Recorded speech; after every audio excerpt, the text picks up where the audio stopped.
बस्कर म्हणजे काय युरियाचं किंवा सुफलाचं पोतं असायचं ना, ते बस्कर घेऊनच आपण शाळेमध्ये जायचं आणि पावसाच्या वेळेत तिथंच कोपं बनवायचं आणि ते पावसाच्या वेळेत ते वापरून घरी यायचं. माझी आई नेहमी म्हणायची की सुमित अभ्यासच करत नाही, तर माझी शिक्षक माहितीला अभ्यासाची गरज नाही. सचिन तेंडुलकरने चांगली बॅटिंग केली की असं वाटायचं क्रिकेटर व्हावं. कधी विमान उडताना बघितलं की वाटायचं की आपण एरोप्लेन चालवावं. त्या काळामध्ये मी 10वीत असताना मी माझ्या मित्रांना म्हणायचो की नाही बाबा मला डॉक्टर व्हायचं.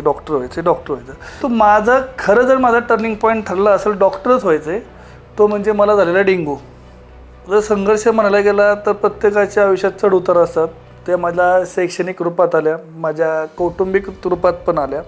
कुणी मानो अगर न मानो, परंतु तो माझ्या आयुष्यात प्रत्येक गोष्टीला एक चढ उतार होता. त्या काळात आम्ही सगळेजण मुलं ॲम्ब्युलन्सवर कामाला जायचो. काही गोष्टी अशा आहेत की ज्या मी बोलू शकत नाहीत, परंतु मी ज्या संघर्षातून आलेलो आहे त्याचं आणि तो मी छाती ठोकपणे सांगतो. त्यावेळेमध्ये मला जे काही पैसे फीसाठी घेतले होते, म्हणजे मी माझ्या आयुष्यात पहिला विश्वास गमावला असेल तर माझ्या वडिलांचा, की ज्या ठिकाणी फार मोठी अमाऊंट मला देण्यात आली आणि त्यावेळेमध्ये माझ्या वडिलांचा माझ्यावरचा पूर्णपणे विश्वास उडाला. म्हणजे मला कधी असं बाहेर मी घरातून चाललो ना तर की मला असं वाटायचं की अरे बघा ह्यांनी असं केलं, ह्यांनी असं पैशाचं गैरवापर केल्यामुळे ह्याच्यावरती कर्ज झालं आणि लोक त्याचं सगळं कर्ज आईवडिलांना फेडायला लागलं. तू एक म्हणतो ना की बाप हा बाप असतो, तेव्हाच मी माझी एक जिद्द पकडली की नाही आता आपलं काहीतरी आयुष्यात करून दाखवायचं, उमेद हरून नाही जायचं. 2013ची ही गोष्ट आहे आणि आज हे 2026 आहे. म्हणजे तो 2013 ते 2016चा जो माझा कालावधी होता ना तो फार बेकार होता. पाहुण्या रावळ्यांच्यात मला जर कोणी असं गेलं की सगळेजण मला विचारायचे अरे काय रे बाबा आता तरी तू नीट वागतोयस का, किंवा काय प्लॅन केल्यानंतर आपण आपलं गेलेलं नाव परत आणू शकतो. मग त्यावेळेस आपण आनंदी हॉस्पिटल जेजुरी या ठिकाणी आपण एकच काम करायचं की स्वतःच्या मनात स्वतःला लाज वाटेल ना असं वागायचं नाही. आणि जेजुरी किंवा जेजुरीतल्या पंचक्रोशीतील लोकांना काय हवं आहे. मग त्यानंतर मी ह्याच ठिकाणी लवतळेश्वरमध्ये हे जवळजवळ 14,000 स्क्वेअर फूटचं ह्या ठिकाणी 50 बेडचं हॉस्पिटल उभं केलं. फरशी साफ करणारी जी आपण मावशी म्हणतो तिथूनपर्यंत ते आम्हा सर्व डॉक्टरांपर्यंत हा प्रत्येकाचा वाटा माझ्या पेशंटच्या जे काय आम्ही यश प्राप्त करतो त्यामध्ये असतो. सर्व प्रकारचे ऑपरेशन हे आनंदी हॉस्पिटलमध्ये ह्या ठिकाणी होतात. या ठिकाणी मी सर्व प्रकारचे चांगले डॉक्टर्स किंवा तज्ज्ञ डॉक्टरची टीम ह्या ठिकाणी अवेलेबल आहे. 24 तास हॉस्पिटल सुरू आहे. कधी कधी देव आपली परीक्षा करतो, तर त्या परीक्षेला सामोरं जायचं काम हे तुमचं आणि माझं आहे. नमस्कार, माझं नाव डॉक्टर सुमित सुरेश काकडे. मी संचालक आनंदी मल्टी स्पेशालिटी हॉस्पिटल जेजुरी. सध्या आम्ही ह्या ठिकाणी आनंदी मल्टी स्पेशालिटी नावाने ह्या ठिकाणी मी हॉस्पिटल जेजुरी या ठिकाणी रन करतो आहे. माझं गाव हे तसं बघायला गेलं तर पांगारे, ते तालुका पुरंदरमध्ये येतं, जिल्हा पुणे. आणि माझं जन्मगाव जे आहे ते सासवड आहे. आणि सध्या मी ह्या ठिकाणी आनंदी मल्टी स्पेशालिटी हॉस्पिटल या ठिकाणी लोकांची सेवा करण्यासाठी या ठिकाणी काम करत आहे. तर माझा जन्म हा सासवडमध्ये झालेला आहे. साधारणतः 4 जून 1986 साली माझा जन्म झालेला आहे. आणि त्यानंतर माझं जे शिक्षण आहे तर माझे वडील हे प्राध्यापक होते. पुणे जिल्हा शिक्षण मंडळाचं जे शिवाजी महाविद्यालय आहे चेलाडीमध्ये, तर त्या ठिकाणी माझे वडील हे प्राध्यापक होते आणि माझी आई ही गृहिणी आहे. आणि त्या ठिकाणी मग नसरापूर नावाचं जे गाव आहे तिथलेच एका मराठी शाळेमध्ये मी पहिल्यांदा माझं स्कूल होतं की त्या मराठी शाळेमध्ये मी शिक्षण घेत होतो. आणि त्याच्यानंतर माझं तिथं बालपण एकदम म्हणजे साध्या सिंपल ह्याच्यात गेलेलं आहे. साधारणतः पहिले बालवाडीचं माझं एक ती छोटीशी जी काही आपण म्हणतो अंगणवाडी, तर ते अंगणवाडी टाईप मी त्या ठिकाणी मी होतो. त्याच्यानंतर माझं 1ली ते 4थीचं शिक्षण तिथल्याच एका शाळेत झालेलं होतं. म्हणजे खरं सांगायची गोष्ट तर तिथे पाऊस फार असायचा आणि ती शाळा म्हणजे आत्ताच्या शाळेसारखी नव्हती की त्या काळातली शाळा म्हणजे काही वडील जरी शिक्षक होते, परंतु त्या ठिकाणी आम्ही एका सरपंचाच्याच घरी भाड्याच्या खोलीमध्ये त्या ठिकाणी आम्ही राहत होतो. आणि त्या ठिकाणी शाळेत म्हणजे काय की आपलं एक बस्कर म्हणजे काय युरियाचं किंवा सुफलाचं पोतं असायचं ना, ते बसकर घेऊनच आपण शाळेमध्ये जायचं आणि पावसाच्या वेळेत तिथंच कोपं बनवायचं आणि ते पावसाच्या वेळेत ते वापरून घरी यायचं. असं माझं 1ली ते 4थीचं शिक्षण त्या ठिकाणी माझी जीवन शिक्षण विद्या मंदिर नावाची जी काही जिल्हा परिषदेची प्राथमिक शाळा होती त्या ठिकाणी झालं. त्यानंतर एका एकंदरीत कालावधीनंतर 5वी ते 10वीच्या दरम्यान साधारणतः 5वीत असताना आम्ही सासवडमध्ये या ठिकाणी सोपाननगरमध्ये आम्ही राहण्यास आलो आणि त्या ठिकाणी मग मी पुरंदर हायस्कूल सासवड म्हणजे स्वामी विवेकानंद शिक्षण संस्थेचं जे पुरंदर हायस्कूल आहे त्या ठिकाणी मी शाळेमध्ये होतो. 11वी 12वी झाली आणि त्याच्यानंतर मग मी मेडिकल कॉलेजसाठी पुणे या ठिकाणी गेलेलो होतो. आता माझ्या बालपणीविषयी खरं सांगायचं झालं तर वडील हे शिक्षक होते, परंतु त्यांनी कधीच आम्हाला ते शिक्षक आहेत किंवा आपली घरची परिस्थिती काय आहे, आपले व्यवसाय इतर कोणते कोणते आहेत किंवा काय त्याची कधीच आम्हाला त्या ठिकाणी जाणीव करून दिलेली नाहीत. त्यामुळं एक सर्वसामान्य मध्यमवर्गीय कुटुंबातच माझं सगळ्या गोष्टीचं शिक्षण आणि म्हणजे शिक्षक म्हणजे कसे की चाकोरीतून जाणारी ही लोकं असतात. म्हणजे पगार झाला की किराणा माल, त्याच्यानंतर मग बाकीच्या गोष्टी भाजीपाला ह्या अशा गोष्टी त्या ठिकाणी माझं जीवन त्या ठिकाणी असायचं. लहानपणी 1ली ते 4थी असताना मला चांगलं आठवतं की मी ज्यावेळेस नसरापूरमधील एका मराठी शाळेत होतो त्यावेळेस मी एक हुशार विद्यार्थी होतो. असं सर्व त्या शिक्षकांचंच नाही तर माझ्या रिझल्टचं पण तसंच म्हणणं आहे.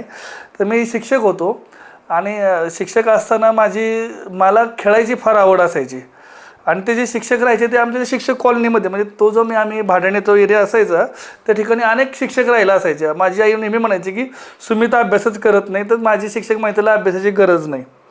म्हणजे मी 1ली ते 4थी त्या ठिकाणी असताना त्या ठिकाणी जवळजवळ मी प्रत्येक वर्षी शाळेत प्रथम होतो. मला 4थीची स्कॉलरशिपही मिळाली आणि त्यावेळेस केंद्र असायचं म्हणजे 3-4 शाळेचे म्हणून केंद्र त्यावेळेस मी 4थीत मी केंद्रात प्रथम आलो होतो. परंतु असं काही ठरवलं नव्हतं कारण की त्यावेळेस एक असं वातावरण होतं की त्यावेळेस शिक्षण घेतल्यानंतर कुठल्या दिशेकडे जायचं हे काही माहीत नसायचं. पण कधी सचिन तेंडुलकरनी चांगली बॅटिंग केली की असं वाटायचं क्रिकेटर व्हावं, कधी विमान उडताना बघितलं की वाटायचं की आपण एरोप्लेन चालवावं. म्हणजे अशा गप्पा असायच्या ज्या लहानपणाच्या असायच्या त्या टायमिंगला.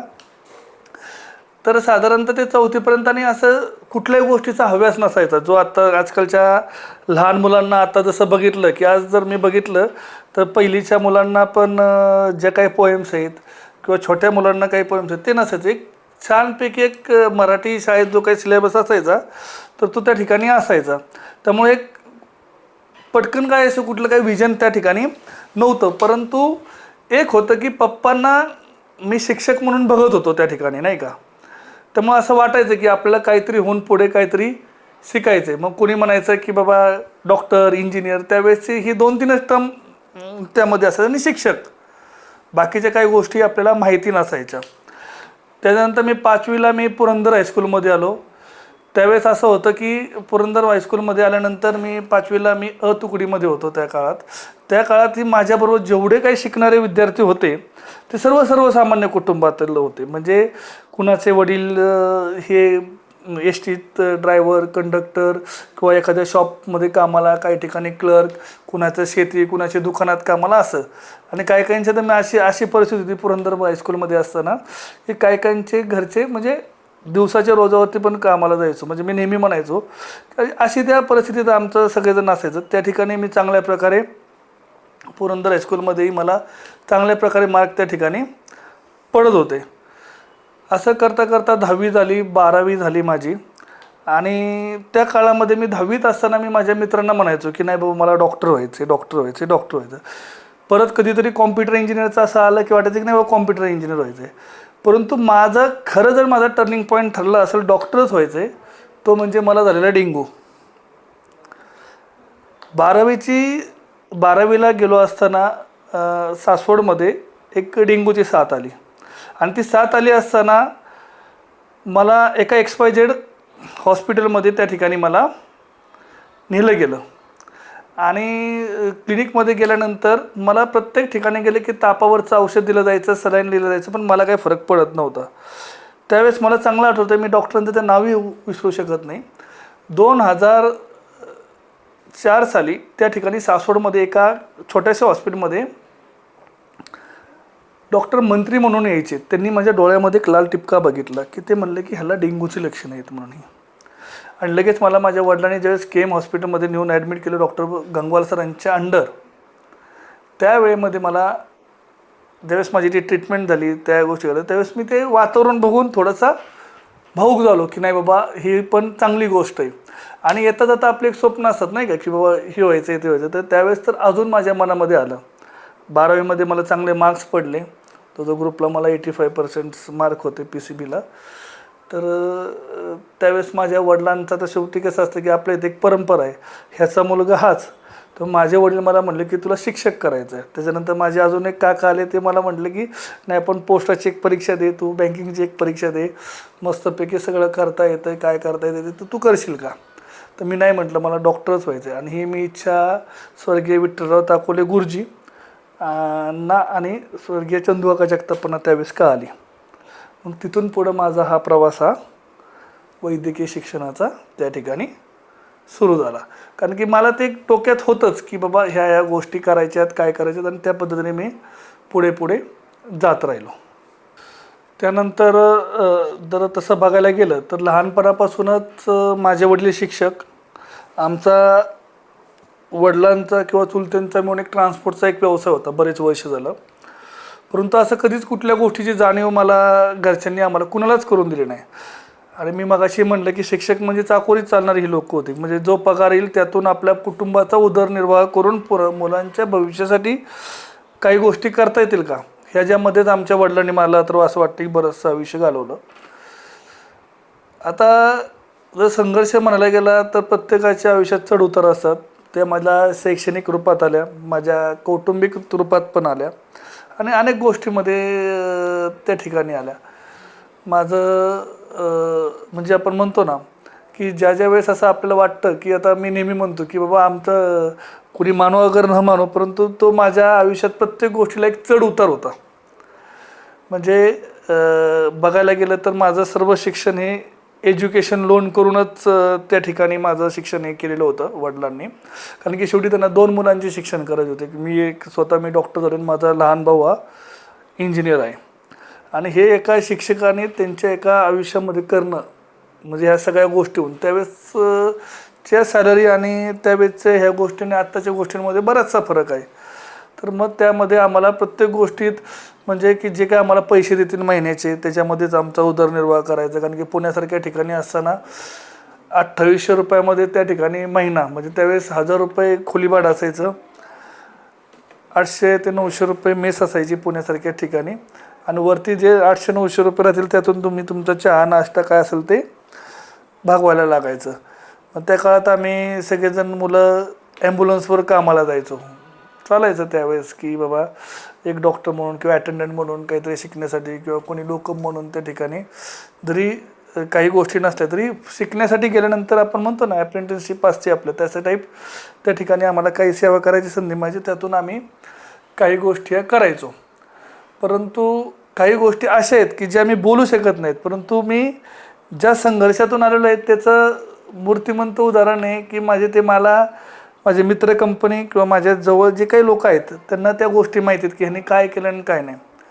मग त्या ठिकाणी मी काम करत असताना वाटायचं की आता आपण काहीतरी मोठं व्हावं किंवा काय करावं. मग त्यातून मी स्वतःची एक योजना आखत गेलो आणि त्यातून आज मी इथपर्यंतचा तो प्रवास केलेला आहे.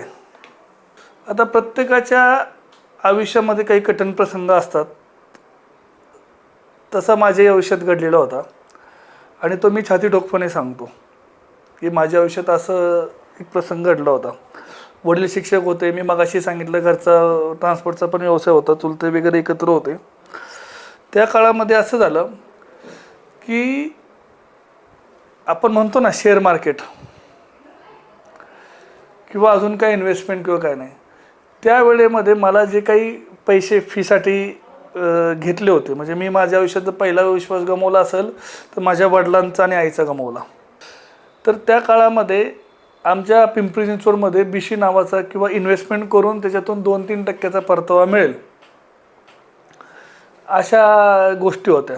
आणि त्या काळामध्ये माझ्याकडे एक XYZ अमाऊंट त्या ठिकाणी बरीच मोठी माझ्या फीसाठीची आलेली होती. पुढच्या ॲडमिशनसाठीच्या, आणि ते मी पैसे त्या ठिकाणी एका कंपनीमध्ये गुंतवले आणि ती कंपनी 6 ते 7 महिन्यात त्या ठिकाणी गेली. मग त्यावेळेस हे पैसे कसे रिकवर करायचे म्हणून मी अनेक ठिकाणी काही बचत गट, BC किंवा खाजगी लोकांकडून ते पैसे घेण्याचा मी त्या ठिकाणी प्रयत्न केला. त्यातून असं झालं की न सांगता मला अनेक गोष्टी त्या ठिकाणी कराव्या लागल्या आणि माझ्या वडिलांचा माझ्यावरती फार विश्वास होता की बाबा आज माझा मुलगा डॉक्टर होऊन येणार. आणि तोच काळ होता, म्हणजे माझं शिक्षण संपूर्ण इंटर्नशिप चालू होती आणि त्याच काळात मी म्हणतो की हा असा मोठा बॉम्ब पडला की ज्या ठिकाणी फार मोठी अमाऊंट मला देण्यात आली आणि त्यावेळेमध्ये माझ्या वडिलांचा माझ्यावरचा पूर्णपणे विश्वास हा उडाला.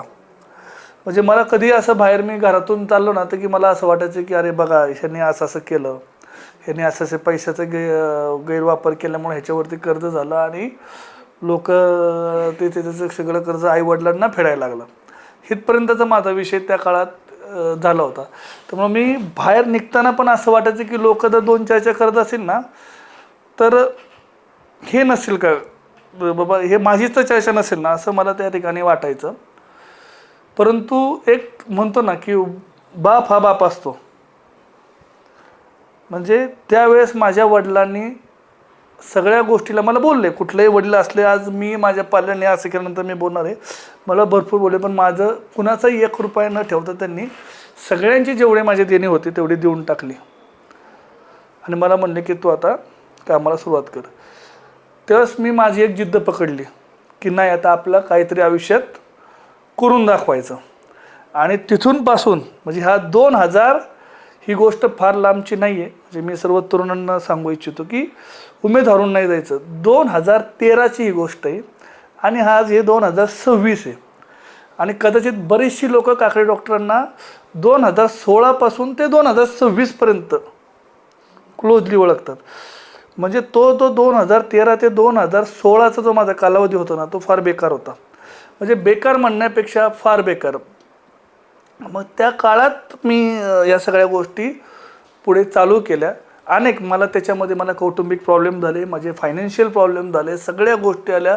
पाहुण्या-रावळ्यांच्यात मला जर कुणी असं गेलं की सगळेजण मला विचारायचे अरे काय रे बाबा आता तरी तू नीट वागतोयस का, आता तरी काय. म्हणजे तो जे 1-1.5-2 वर्षाचा प्रसंग होता ना तो माझ्यासाठी फार कठीण होता. परंतु मी एक ठरवलं होतं चालायचं तर ताटमानाने.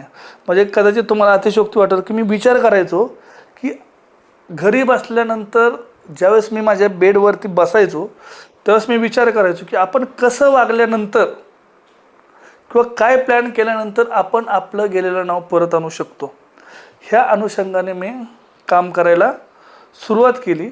2016 साली म्हणजे ह्या गोष्टीला मी सुरुवात केली ना 2026पर्यंतचा हा माझा प्रवास आहे. तर मग आत्ता जे तुम्हाला मी मगाशी सांगितलं की बाबा माझ्यावरती बऱ्याच प्रमाणात आर्थिक देणं झालं, त्याच्यातून मला आईवडिलांनी बाहेर काढलं. तर 2013 ते 2016च्या दरम्यान मला वडील कधी आठवण आली की म्हणायचे की बाबा आपण अजून अशी प्रगती करू शकलो असतो, तशी प्रगती करू शकलो असतो. नातेवाईकांचे अनेकांचे टॉन्ट ऐकत ऐकत ऐकत ऐकत फक्त मी एकच ठरलं होतं की खचायचं नाही ना हरायचं नाही. माझी भेट त्यावेळेस माझं एक छोटंसं क्लिनिक आनंद प्लाझामध्ये होतं सासवडच्या. तर त्यावेळेस मी आवर्जून 2 व्यक्तींची नावं घेऊ इच्छितो ह्या ठिकाणी.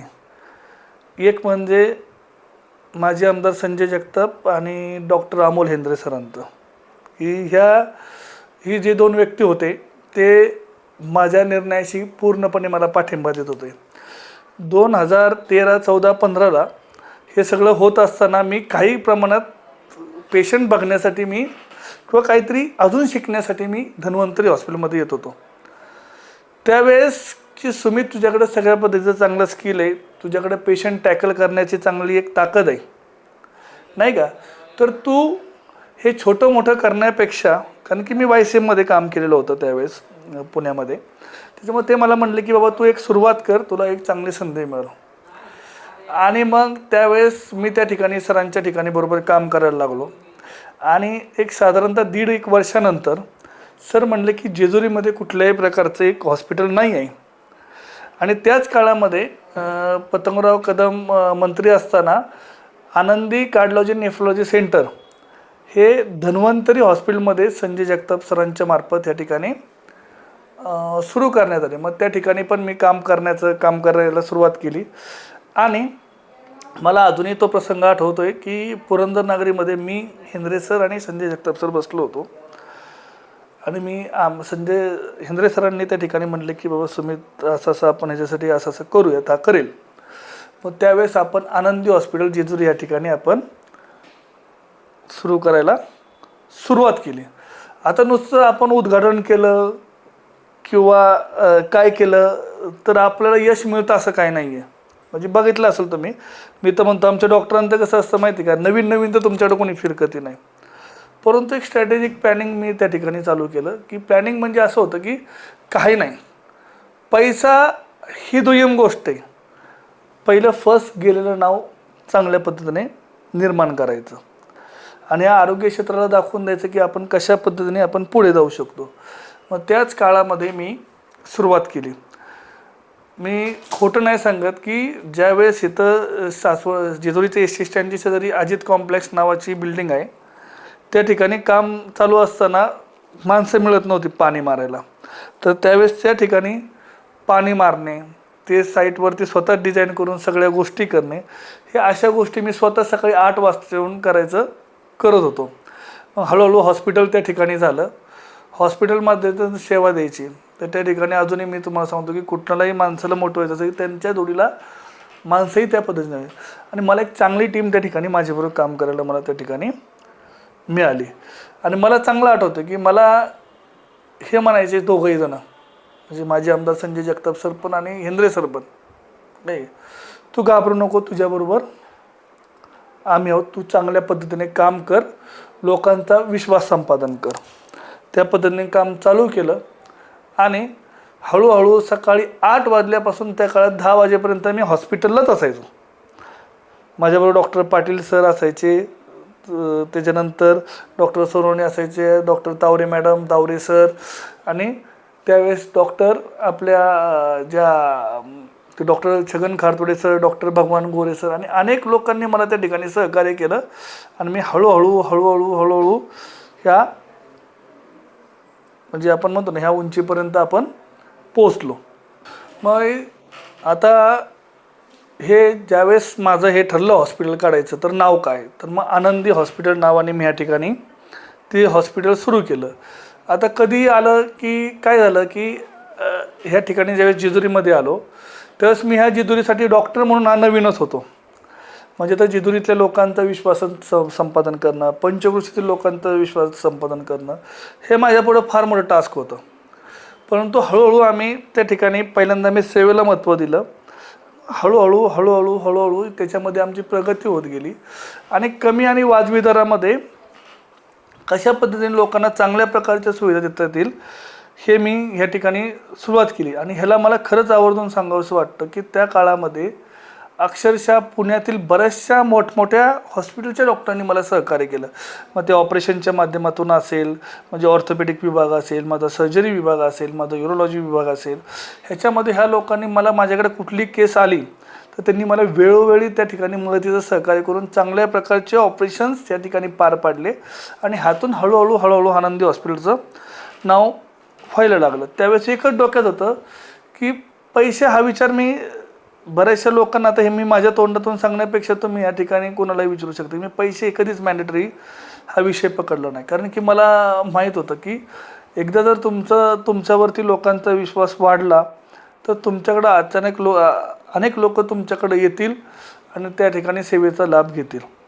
आणि मग हळूहळू त्याच्यामध्ये एक स्ट्रॅटेजिक प्लॅनिंग ठरवलं. मग त्याच्यानंतर मी 2016 ते 2020 पर्यंत त्या ठिकाणी होतो. त्याच दरम्यान कोविडचा काळ आला. मग कोविडच्या काळामध्ये मला अनेक वेळा बघितलं, म्हणजे माझ्या आयुष्यातला द टर्निंग पॉईंट म्हणताल तो कोविडचा काळ होता.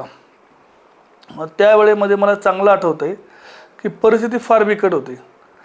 म्हणजे त्या काळामध्ये जर अख्ख्या पुरंदर तालुक्याचं जर म्हणजे पुरंदर तालुक्यामध्ये जर कुठे टेस्ट होत असतील तर त्या जेजुरीमध्ये ह्या ठिकाणी व्हायच्या. आणि जेजुरीमध्ये ह्या ठिकाणी एक कोविड सेंटर उभारलं गेलं होतं. पहिले जर काही आपण म्हणतो ना की पहिल्या फर्स्ट फेजमध्ये त्यावेळेस लोक घाबरायचे एकमेकाला. तर त्यावेळेस मला चांगलं आठवतं की पहिला पेशंट हा पुरंदर तालुक्यातला तोंडल ह्या ठिकाणी सापडला होता. तर त्या पेशंटपर्यंत जाण्यापर्यंत मी सगळ्या गोष्टी करत होतो. अनेक लोकांनी मला त्यावेळेस विचारलं होतं की बाबा डॉक्टर काकडे तुम्ही मास्क का नाही वापरते. मी म्हणायचो तुम्ही सगळे बरोबर आहेत, मला काही होणार नाही. मग कोविडच्या काळात ज्यावेळेस कोविड आला त्यावेळेस माझे सगळे नातेवाईकांनी मला फोन केले, अरे सुमित कोविड आहे, आपल्याला 2 पैसे नकोत, आपण तू हॉस्पिटल बंद ठेव, असं कर तसं कर. परंतु मी म्हणलं की नाही, आता जी काही आपण गोष्टी शिकलेल्या आहेत तर त्याच्या कुठेतरी आपण हे करायला आम्ही सुरुवात केली. मग त्या काळामध्ये कोविड हा माझ्या आयुष्यातला मी म्हणतो की माझ्या संस्थेचं नाव होण्यामध्ये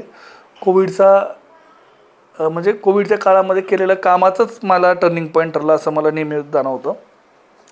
मग त्या काळामध्ये मी हॉस्पिटलमध्ये वाजवी दरामध्ये जे काही गव्हर्नमेंटने रेट ठरवून दिले होते त्या पद्धतीने मी त्या ठिकाणी सेवा द्यायला सुरुवात केली. आणि ह्या खंडेरायाच्या आशीर्वादाने मी म्हणेल माझ्याकडे मोठमोठ्या स्कोअरचे पेशंट हे चांगल्या प्रकारे बरे होऊन त्या ठिकाणून डिस्चार्ज झाले. त्याचप्रमाणे त्यावेळेस आमदार म्हणून संजय जगताप सर काम करते, त्यावेळेस त्यांनी जम्बो कोविड सेंटर काढलं होतं माऊली गार्डन इथे. त्याची धुरा माझ्या हाताखाली होती. त्यावेळेस त्या ठिकाणी आम्ही 1250 पेशंट केले. गावोगाव जाऊन आम्ही वॅक्सिनेशन केलं. जसं की आम्ही भैरवाडीमध्ये वॅक्सिनेशन केलं, ते वॅक्सिनेशन केल्यानंतर आम्हाला आमचे जे काही संस्थेचे अध्यक्ष आहेत ग्रामीण संस्थेचे राजवर्धन संजयजी जगताप, तर ह्यांच्या माध्यमातून आम्ही त्या ठिकाणी वॅक्सिनेशन आम्ही स्वर्गीय चंद्रकांत जगताप यांच्या जयंतीनिमित्त त्या ठिकाणी ठेवलं होतं. त्यावेळेस तिथलं ते पहिलं गाव ठरलं पूर्णपणे कोविड वॅक्सिन घेतलेल्याचं. त्याचाही सत्कार आमचा त्या ठिकाणी त्याला ॲप्रिशिएट आम्हाला ह्या देशाचे नेते आपले खासदार शरदचंद्रजी पवार साहेब माजी कृषी मंत्री यांनी त्या ठिकाणी केलं. म्हणजे ह्या अशा गोष्टीतून हळूहळू आम्ही काम करत गेलो आणि लोक जसजशी माझ्याकडे येत राहिली त्यावेळेस मला हे कळलं की ही माझ्याकडे जी आलेली आहेत ही लोक, ह्यांना मी खरोखरच, कारण की आमची आरोग्यसेवा ही फार वेगळी आहे. ह्याच्यामध्ये 2 गोष्टी आहेत, म्हणजे गिव आपण म्हणतो ना की एखाद्याकडून जर तुम्ही त्याला चांगली सेवा दिली तर तोही तुम्हाला आशीर्वाद रूपी काहीतरी देईल. ह्याचा मला प्रत्यय ह्या ठिकाणी आला आणि मग हळूहळू लोक माझ्याशी जोडली गेली आणि त्यातून मी उत्तर त्या गोष्टींची मी त्या ठिकाणी प्रगती होत गेली. आणि त्यावेळेस मग कोविडमध्ये काम केल्यानंतर मग इथले तहसीलदार प्रांत त्यांनाही थोडंसं माझ्या बाबतीत माहिती झाली, लोकांना माहिती झाली. कारण की त्या काळामध्ये मी 24 तास मी फोनवर उपलब्ध राहायचो. कधी बघितलं नाही त्या ठिकाणी की बाबा कुणाला मदत लागणार कोण आहे, मदत घेणारा कोण आहे, मदत कुणाला द्यायची किंवा काय नाही. मी काम करत गेलो आणि मी त्यावेळेस होत असायचं. म्हणजे प्रत्येक वेळेस कुठलंही हॉस्पिटल असेल तर 2016 ते 2019 हा आमच्यासाठी ना माझ्या हॉस्पिटलसाठी पण चढ उताराचा असायचा. कारण की जेजुरी बघितलं तर छोटंसं गाव, ह्या ठिकाणी एवढ्या मोठ्या सुविधा घेऊन आम्ही उतरलो होतो. आणि जर का बघितलं तर एवढा मोठा स्टाफ सांभाळणे, तो मेंटेनन्स, मशिनरीचा मेंटेनन्स, एवढे चांगले डॉक्टर ह्या ठिकाणी प्रोव्हाइड करणे आणि ह्यातून ह्या सगळ्यांचा खर्च जाऊन आपल्या कुटुंबाच्या उदरनिर्वाहासाठी काही पैसे राहणं, ह्यासाठीही भरपूर मोठा संघर्ष ह्या ठिकाणी करावा लागला. कारण कसं आहे की जेजुरी जर बघितलं तर 20,000 लोकसंख्या असणारं गाव आणि त्याच्या आजूबाजूचा ड्रेन बघितला तर 10-12 गाव आणि प्रत्येकाची एक मानसिकता, प्रत्येकाचे ठरलेले डॉक्टर असायचे. त्यामुळे माझ्या त्या काळामध्ये चढ उतार हे असायचेच. परंतु मी नेहमी म्हणायचो की बाबा म्हणजे माझं काय माहिती, माझा स्वभावच असा आहे की मला नेहमी वाटतं की आज ना आज आपण कधी ना कधी आपण जे काही चांगलं पेरेल ना ते उगवतं. म्हणजे मी माझ्या मित्र जे काही कोणी असतील ना तर त्यांना मी एकच काम करायचं की स्वतःच्या मनात स्वतःला लाज वाटेल ना असं वागायचं नाही. हे माझं स्वतःचं ब्रीदवाक्य आहे की आपल्याला जे काय देता येईल ते तेवढंच द्यायचं आणि जर नसेल देता येत तर स्पष्टपणे सांगायचं की मी तुमची इथपर्यंतच मदत करू शकतो, इथून पुढची मदताची कॅपॅसिटी माझी नाही. म्हणजे माझ्या पेशंटच्या बाबतीत पण माझं स्वतःचं म्हणणं असेल की 100%च मी पेशंट बरा करू शकतो असं काही नाही आहे. परंतु एक पेशंटला त्या वेळेस त्या व्यक्तीला झालेलं मार्गदर्शन पण त्या ठिकाणी मोलाचं सहकार्य त्या पेशंटला करत राहतं. आणि मग त्याच्या पद्धतीने जर आपण त्या पद्धतीने गेलो, प्रवास केला, त्या पेशंटचा प्रवास झाला किंवा त्या पेशंटला तेवढं मार्गदर्शन झालं ना, नक्कीच तो पेशंट चांगल्या पद्धतीने बरा होता असं मला नेहमी वाटतं. मग त्या पद्धतीने मी काम करत गेलो. हळूहळू लोक मदतीसाठी फोन करायला, म्हणजे मी कधीच बघितलं नाही की माझ्याकडे कधी कधी नंबर इथे सेव्ह नसायचे, काय नसायचे, पण मला ती जी एक आवड निर्माण झाली आणि मी ते काम करत गेलो. आणि त्यातून आत्ता जेवढे काही पेशंट येतात त्यांना मी त्या गोष्टी करण्याचा मी प्रामाणिकपणे त्या ठिकाणी प्रयत्न करत असतो. 2016 ते 2021मध्ये मी साधारणतः एसटी स्टँडच्या समोर असणाऱ्या, शेजारी असणाऱ्या 6000 स्क्वेअर फूटमध्ये त्या ठिकाणी हॉस्पिटल चालवत होतो. त्यावेळेस बघितलं की मला कुठल्या कुठल्या मर्यादा येत आहेत आणि ह्या ठिकाणी जेजुरी किंवा जेजुरीतल्या पंचक्रोशीतील लोकांना काय हवं आहे. मग त्यावेळेस त्यानंतर मी ह्याच ठिकाणी लवतळेश्वरमध्ये हे जवळजवळ 14,000 स्क्वेअर फूटचं ह्या ठिकाणी 50 बेडचं हॉस्पिटल उभं केलं. तर मला कोविडमध्ये हे जाणवलं की लोकांकडं त्या प्रमाणात, माझा हा ग्रामीण भाग म्हणजे दुष्काळी भाग म्हणा किंवा आमची भौगोलिक परिस्थिती फार विचित्र आहे तालुक्याची आमच्या, की काही ठिकाणी पाऊस आहे, काही ठिकाणी बागायती जमीन आहे, तर काही ठिकाणी खरपड जमीन आहे आणि पाऊस नाही आहे. म्हणजे वेळोवेळी पिण्याच्या पाण्याची पण भ्रांत आहे, शेतीच्या पाण्याची पण भ्रांत आहे.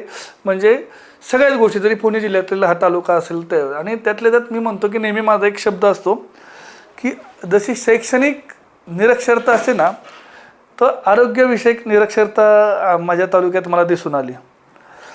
मग त्यावेळेस मी ह्या ठिकाणी आलो. तर त्यावेळेस माझ्याकडे आलेला मी प्रत्येक पेशंटला म्हणतो की बाबा तुम्ही काही नाही केलं आयुष्यात तरी चालेल, की तुमच्याकडे स्वतःचा मेडिक्लेम हा असावा. तर आता हे सांगितलं तरी पण आमच्या शेतकरी कौटुंबिक लोकांना 10-15 हजार रुपये पण ही मोठी अमाऊंट आहे.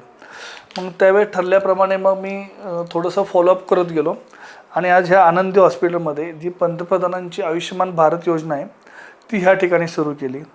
त्याचप्रमाणे जेजुरी MIDC आहे या ठिकाणी, त्यांच्यासाठी राज्य कामगार विमा योजना चालू केली. अपघाती रुग्णांसाठी जे मुख्यमंत्री सहायता निधी आहे ते ह्या ठिकाणी चालू केलं. आणि जवळजवळ 31 कंपन्या माझ्याकडे आता ह्या प्रायव्हेट इन्शुरन्स कंपनीच्या कॅशलेस आहेत.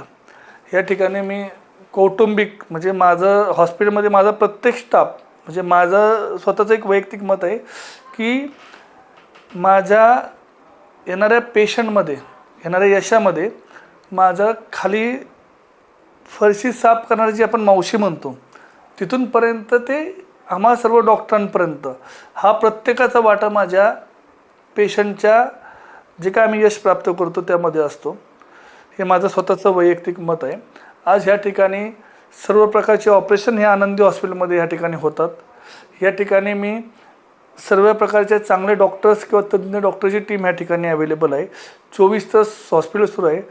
फ्रीमधलं आनंदी डायलिसिस सेंटर, ज्या ठिकाणी आत्ता 250च्या दरम्यान माझे 250 जवळजवळ डायलिसिस मी या ठिकाणी मोफत करतो आहे. आणि आता सामाजिक भावनेतून मी पेशंटची सेवा करण्याचा प्रामाणिकपणे या ठिकाणी मी प्रयत्न करतो आहे. आता ह्या आनंदी हॉस्पिटलच्या माध्यमातून मी ज्यावेळेस काम करत असतो त्यावेळेस मला पहिल्यापासूनच, म्हणजे जर बघितलं तर मी गेली 10 वर्ष झालं की मला जेवढं काही ह्या तालुक्यातील किंवा ह्या समाजातील लोकांसाठी करता येऊ शकतं तेवढं मी या ठिकाणी करण्याचा मी प्रयत्न करतो आहे. कोविड काळामध्ये पण अनेक फोन यायचे. मी त्यावेळेस त्यांना बेड उपलब्ध नसायचे, व्हेंटिलेटरचे बेड नसायचे किंवा काय नसायचं, परंतु एक मी केलेले कामाची पावती म्हणून अनेक मोठमोठे हॉस्पिटलचे माझे चांगले संपर्क आहेत. तिथल्या मोठमोठ्या डॉक्टरांशी माझे, तिथल्या ॲडमिनिस्ट्रेटरशी माझे संपर्क होते. त्याचा उपयोग मी पुरेपूर तालुक्यातील लोकांना बेड मिळवून देण्यासाठी प्रामाणिकपणे केला. त्याच्या माध्यमातून अनेक वेळा असं होतं की कधी एखाद्या सार्वजनिक कार्यक्रमात गेलो असताना अनेक लोक येतात आणि म्हणतात की सर तुमच्यामुळे आम्हाला त्या ठिकाणी बेड मिळालं, तुमच्यामुळे अशा सुविधा. त्यावेळेस खरोखरच मन भार होऊन जातं. अनेक लोकांना आणि अनेक ह्या तालुक्यातले, म्हणजे मी कधीच कुठलंही ही गोष्ट बघत नाही की तो कुठल्या समाजाचा, कुठल्या जातीचा, कुठल्या पक्षाचा, कुठल्या धर्माचा, ह्या आमच्या आरोग्यसेवेमध्ये हा भाग नसतोच. तर त्या ठिकाणी काम करताना मला कुणाचाही फोन येऊ द्यात, कोणाचाही फोन आल्यानंतर मी त्यांना वेळोवेळी त्या गोष्टीमध्ये मी मार्गदर्शन करण्याचा, त्यांना सेवा पुरवण्याचा किंवा त्यांना पुढच्या सेवेसाठी मदत करण्याचा मी प्रामाणिक प्रयत्न करत असतो. त्यामुळे मला अनेक लोकांचे त्या ठिकाणी फोन आले की बाबा ह्या अशा अशा गोष्टी आम्ही करत आहोत. आत्ताच एक छोटा प्रसंग सांगतो की या ठिकाणी आत्ता आषाढीची वारी होत होती. या ठिकाणी आमच्या हॉस्पिटलमध्ये जवळजवळ अचानक अपघात झाला असता, ज्याच्यामधून 3 लोक वारकरी त्या ठिकाणी माऊली मृत पावले. तर अनेक पेशंट हे माझ्या हॉस्पिटलमध्ये आनंदी हॉस्पिटलमध्ये आले होते. ह्या आनंदी हॉस्पिटलमध्ये आले असताना तर माझ्या खरोखरच माझ्या सर्व टीमला मला एक ऑन कॅमेरा मला सांगायचं आहे की ज्यांनी माझ्या सर्व डॉक्टरांनी, माझ्या सर्व स्टाफनी, म्हणजे पहिल्यापासून त्यांना माझं सांगणं हेच आहे की बाबा आपल्याकडे येणारा प्रत्येक रुग्ण हा आपल्या कुटुंबातीलच एक सदस्य आहे. ह्या पद्धतीने आपण त्यांना सेवा द्यायची. त्या पद्धतीने ह्या ठिकाणी आम्ही सेवा प्रामाणिकपणे त्या ठिकाणी प्रयत्न केला आणि आज यशस्वी झाला.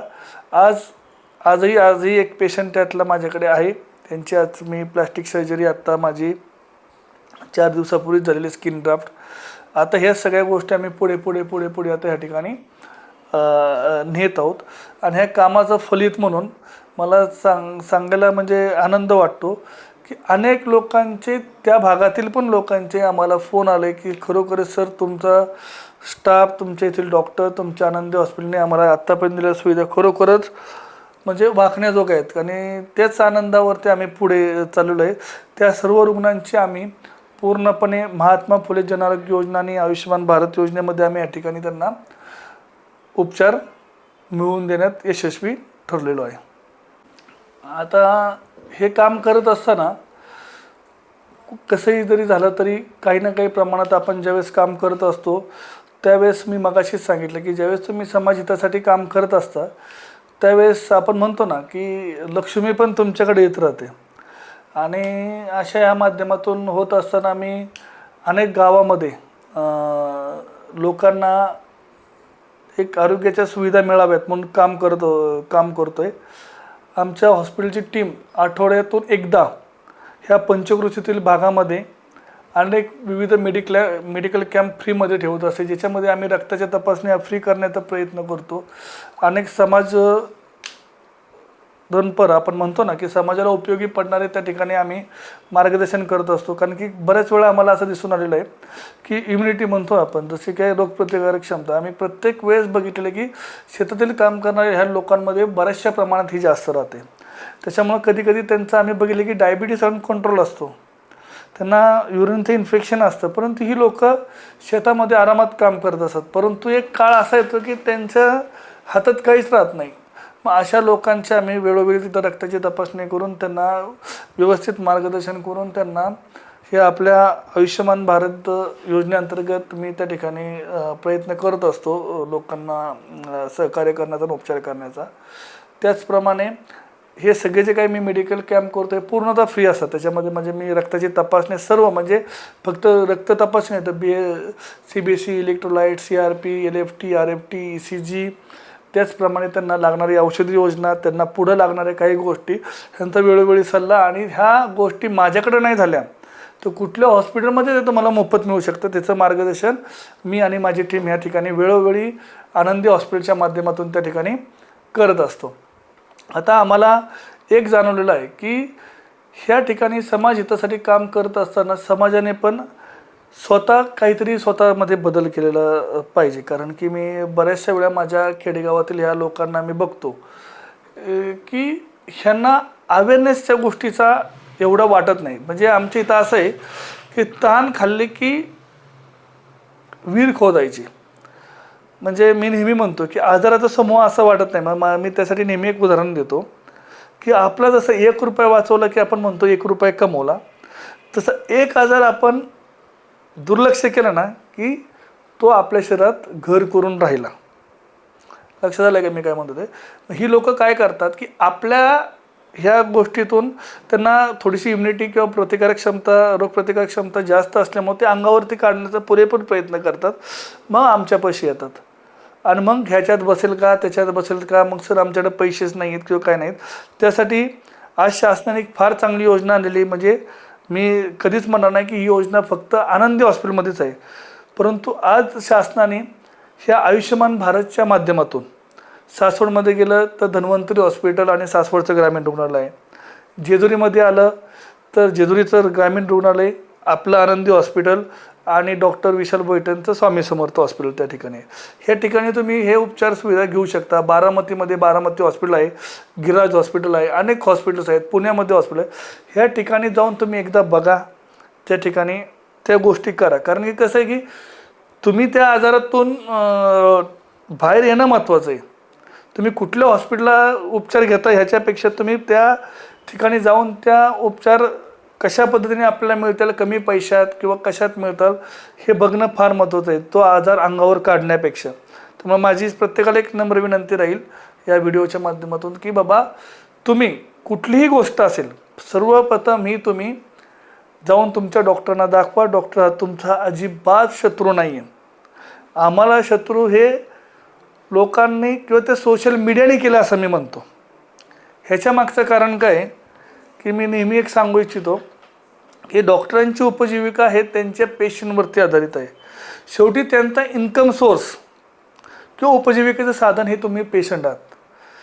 आणि मग असे पेशंट आल्यानंतर ज्यावेळेस त्या पेशंटला चांगल्या पद्धतीची आम्ही सेवा देऊ, चांगल्या पद्धतीचे उपचार केल्यानंतर त्यांना बरं वाटेल, त्याच वेळेस दुसऱ्या वेळेस तो पेशंट आमच्याकडे येईल. परंतु लोकांचं काय झालं की फेसबुक किंवा गुगलवरती जे काही थोडंफार ज्ञान येतं त्याच्या माध्यमातून अनेक वेळा त्यांच्यावरती शिंतोडे मारले जातात. हां ठीक आहे, मी म्हणू शकतो की म्हणजे मी जबाबदारीने बोलतो आहे की कॉर्पोरेट हॉस्पिटल आणि ग्रामीण भागातील हॉस्पिटलमध्ये फार मोठा फरक आहे. त्यांच्या बिलिंग रेट्समध्ये फरक आहे, तिथल्या येणाऱ्या सुविधांमध्ये फरक आहे. परंतु तुम्हाला शासनाने पण वेळोवेळी काही गोष्टी दिलेल्या आहेत. आणि माझी सर्व म्हणजे लोकांना एक निम्र विनंती राहील की बाबा तुम्ही 2 पैसे कमी खर्च करा. लोकांना मी नेहमी म्हणतो पोशाख कमी करा, वाढदिवस कमी साजरे करा, तुम्ही लग्न थोडेसे 10-20 हजार रुपये करून कमी करून लग्न हे कमी करा. एखाद्याचा जर विवाह प्रत्यर्थ गेला, म्हणजे माझी स्वतःची एक कल्पना आहे, तर त्या नवरा बायकोंना काही देऊ नका. त्यांना त्या वर्षीचा एक आरोग्याचा विमा 10-12 जणांनी म्हणून एक तो द्या. किंवा तुम्हाला असं दिसत असेल की गावामध्ये तुम्ही अनेक लोक वृक्षारोपण करतात, अनेक लोक कॅम्प करतात किंवा अनेक लोक त्यांच्या इलेक्शनच्या टायमिंगला, त्याच्यापेक्षा मी म्हणाल की जे निराधार लोक आहेत त्यांचा विमा उतरवायचा प्रयत्न करा. कारण की नेहमी मी बघत राहतो की माणसाला जर सगळ्यात मोठी जर गरज पडत असेल ती आरोग्याच्या क्षेत्रामध्ये. कारण की आणि सर्वात जास्त जर पैसे लागत असेल तर ते आरोग्य विभागामध्ये लागतात. आता ह्याचं कारण काय आहे की तुम्ही वाढवलेला आरोग्याचा म्हणजे काढलेला अंगावरती आजार प्लस स्वतःवरती केलेलं दुर्लक्ष आणि आत्ताच्या धावपळीचं जीवन, ह्याच्यामुळं काय होतं की लोक काय करतात की बाबा इकडे जा तिकडे जा, मग थोडंसं एका इंजेक्शनवरती बरं वाटलं म्हणून थांब, कुणीतरी सांगायचं की इकडे आयुर्वेदिक औषध मिळतं, तिकडं हे मिळतं आहे ते मिळतं आहे. ह्या गोष्टी आहेत चांगल्या, आम्ही नाही म्हणतच नाही, परंतु त्यांनी आपल्याला रिझल्ट कितपत मिळाला हे पण बघणं त्यातूनच महत्त्वाचं आहे. त्याच्यामुळं जे काही तुम्ही उपचार करणार आहात तर ते त्या ठिकाणी पूर्णपणे घेण्याचा प्रयत्न करा. म्हणजे माझं नेहमी उदाहरण असतं की मला सासवडपर्यंत जायचं आहे आणि तुम्ही खळत परतूनच माघारी गेला तर तुम्हाला सासवड दिसणार नाही आहे. परंतु 2-3 गोष्टीच्या अंतरासाठी तुम्ही ते एखाद्याचे उपचार बंद करता आणि तेच त्या ठिकाणी अनेक वेळा घातक असल्याचं दिसून येतं. त्याच्यामुळे माझं सगळ्यांना विनंती आहे की बाबा जास्तीत जास्त जर का तुम्हाला आर्थिकदृष्ट्या सक्षम व्हायचं असेल तर माझं एक विनंती राहील की बाबा त्या ठिकाणी आपल्या शेतकरी कुटुंबातील लोकांनी जर का आपल्याला असं वाटत असेल की आपली आर्थिक हेळसांड कुठल्याही हॉस्पिटलकडून होऊ नये, काय त्यांनी आरोग्य विमा हा जरूर काढावा. कारण की मी अनेक वेळा बघितलेलं आहे की आई वडील ॲडमिट असतात आणि तो बिचारा मुलगा त्या नातेवाईकांकडे पैसे मागत फिरतो किंवा बाबा मला हे काय, कारण की मग त्याला आईवडिलांची तब्येत बघू की स्वतः पैशांचं काय बघू किंवा ते डॉक्टर जे सांगतात ते रिपोर्ट बघू. ह्याच्यामध्ये दुविधा मनस्थितीत अडकण्यापेक्षा, मोठमोठे भारीतले मोबाईल घेण्यापेक्षा, अनेक मोठमोठे इव्हेंट साजरे करण्यापेक्षा माझी जर तरुणांना कुठली जर विनंती असेल ना तर त्यांनी घरातील लोकांचं सर्वप्रथम हे आरोग्याचा जो विमा आहे तो काढून घेणं हे फार महत्त्वाचं ठरेल. कारण की कुठल्याही डॉक्टरांना असं, कारण की काय असतं की मी मागाशी सांगितलं की डॉक्टर हा तुमच्यावरती पूर्णपणे अवलंबून आहे आणि त्याला कधीच वाटत नाही की आपला पेशंटचं नुकसान हो, कारण की तो त्याला एक कुटुंबातला सदस्यच समजतो. कारण की तो जर हे आणि त्यातल्याच ग्रामीण भागातील डॉक्टर, मी म्हणतो की जे ग्रामीण भागातील डॉक्टर ह्या ठिकाणी सेवा देत आहेत ना, ते कोणी असू देत, त्यांना खरोखरच मला असं वाटतं की त्यांना ॲप्रिशिएट करण्यासारखं आहे. कारण की कमी साधनांमध्ये अतिउच्च सेवा देण्याचा प्रामाणिक प्रयत्न जर करत असेल तर तो म्हणजे ग्रामीण भागातील सर्व डॉक्टर्स. मी फक्त आनंदी हॉस्पिटलबद्दलच बोलणार नाही आहे, परंतु आज रोजी जर बघितलं तर ह्या ठिकाणी, कारण की एक लोकांची मानसिकता आहे की मी नेहमी म्हणतो की आम्हाला म्हणजे एक प्रायमरी मंदिर म्हणून बघितलं जातं. म्हणजे काय की पहिल्यांदा जर माणूस आजारी पडला तर तो जातो पहिल्यांदा मेडिकलमध्ये, नंतर जातो जनरल प्रॅक्टिशनरकडे, तिथून एखादं इंजेक्शन घेऊन येतो, नंतर येतो थोडाफार त्रास वाढल्यानंतर आमच्यासारख्या हॉस्पिटलमध्ये, तिथे पण आम्हाला विचारलं जातं सर तुमच्या ह्याने होणार आहे का, नाहीतर बाबा आम्ही पेशंटला पुढे घेऊन जातो. म्हणजे ह्या ठिकाणी नारळ फोडून जर होणार असेल तर ठीक, नाहीतर आम्ही मोठ्या देवाला जाऊन नवस करतो. आणि तिथं जाऊन नवस केल्यानंतर ना देव त्यांना विचारतो ना काय करतो, परंतु देवाचा पुजारी जो तिथं एक ॲडमिनिस्ट्रेटर ठेवलेला असतो तो फक्त देणगी स्वरूपात पैसे मात्र नक्की मागत असतो. मला कळत असेल जे ऐकतात त्यांना की मला काय म्हणायचे. तर त्याच्यामुळं पूर्णपणे मी म्हणत नाही की सगळ्यात विश्वास ठेवावा, परंतु कुठेतरी आजकाल डॉक्टरांवरती पण विश्वास ठेवण्याची वेळ ही रुग्णांना आलेली आहे. कारण काय होतं की अनेक वेळा त्या हेळसांमध्येच अनेक वेळा रुग्ण दगावल्याचा घटना मी स्वतःहून बघितलेल्या आहेत. आज जर 21व्या शतकात बघायचं झालं तर आम्ही लोक ह्या ठिकाणी डॉक्टर झालो, कोणी इंजिनियर झालं, कोणी चांगला शिक्षक झालं, कोणी चांगला माणूस झालं, कोणी सामाजिक कार्यकर्ता झालं, कोणी नेता झाले किंवा काय झाले. परंतु बऱ्याचशा वेळा माझं आता वय, अनेक लोक म्हणतात की मी तुम्हाला एक सांगू इच्छितो माझं वय फक्त 40 वर्ष आहे. मी मगाशीच सांगितलं की 2013 साली माझ्याकडं काहीही नव्हतं, परंतु जर का तुम्ही प्रामाणिकपणे प्रयत्न करत गेला, आईवडिलांचे आशीर्वाद घेत गेला, त्याचप्रमाणे समाजात काम करत असताना कुणाचीही फसवणूक न करता लोकांची सेवा करत गेला किंवा तुमच्या व्यवसायाशी किंवा तुमच्या प्रोफेशनशी तुम्ही प्रामाणिक राहिला तर अपयश हे येत नाही. शेवटी कसं आहे की माझं नेहमी म्हणणं असतं की कधी कधी देव आपली परीक्षा करतो, तर त्या परीक्षेला सामोरं जायचं काम हे तुमचं आणि माझं आहे. त्याला ठिकाणी तुम्ही खरे ठरला तर देव तुम्हाला प्रत्येक वेळेस मदत करत राहतो, प्रत्येक वेळेस. आणि जे तुम्ही चांगलं उगवतो ना, तुम्हालाही असं वाटेल की अरे मी एवढं चांगलं करतो, अजून का नीट होईना. तर मी माझ्या स्टाफला पण सांगत असतो 5 वर्ष तुम्हाला देव काहीच देणार नाही, परंतु 1 वर्ष तुम्हाला असं देऊन जाईल ना की जे तुमच्या 5 पिढ्या बसून तुम्हाला पुरेल. मग ते पुण्य असेल, तुम्हाला मिळालेलं आर्थिक उत्पन्न असेल किंवा काही असू शकतं, किंवा तुम्हाला मिळणारे लोकांची साथ असेल, परंतु हे तुम्हाला घ्यावंच लागतं. दुसरी गोष्ट म्हणजे मी तुम्हाला सांगू इच्छितो, माझ्याकडे पण मोबाईल आहे, पण सोशल मोबाईलपासून किंवा अनेक होणाऱ्या स्कॅमपासून, म्हणजे आजकाल मी नेहमी म्हणतो की राजकारण करायचं आहे, समाजकारणही करायचं आहे, काय फिरायलाही जायचं आहे, परंतु सर्वप्रथम जर पहिल्यांदा बघितलं, पहिले आईवडील, त्याच्यानंतर आपला व्यवसाय, त्याच्यानंतर माझं म्हणणं आहे देश, मग आपला धर्म, नंतर राजकारण. म्हणजे अशा पद्धतीने जर तुम्ही गेला तर तुम्हाला अपयश कुठंच नाही आहे. म्हणजे उगाचच कोणतरी बघते मला सोशल मीडियावरती होतं आहे की ह्याच्या बंपकपणे जाण्यापेक्षा मग आपला एक ठराविक काळ निघून जातो आणि मग आपल्या हातात काहीच राहत नाही. म्हणजे मला नेहमी म्हणणं असतं की काही लोकांचं, म्हणजे मी काही विशिष्ट समाजाचं नाव नाही घेणार, पण ती लोक बघा की ती व्यवसायात कितव्या वयात उतरतात, ते कशा पद्धतीने करतात, त्यांची आर्थिक बचत कशा पद्धतीने करतात, ते कुठल्या गोष्टीपासून किती दूर असतात आणि कुठल्या गोष्टी ते टाईमशीर करतात. ही अनेक लोक आपल्या आजूबाजूला आहेत की जे सक्सेस होतात, त्यांनी ते केलं की जरा त्यांचा आदर्श घ्या. आणि मग आपल्या कामात पुढे जा.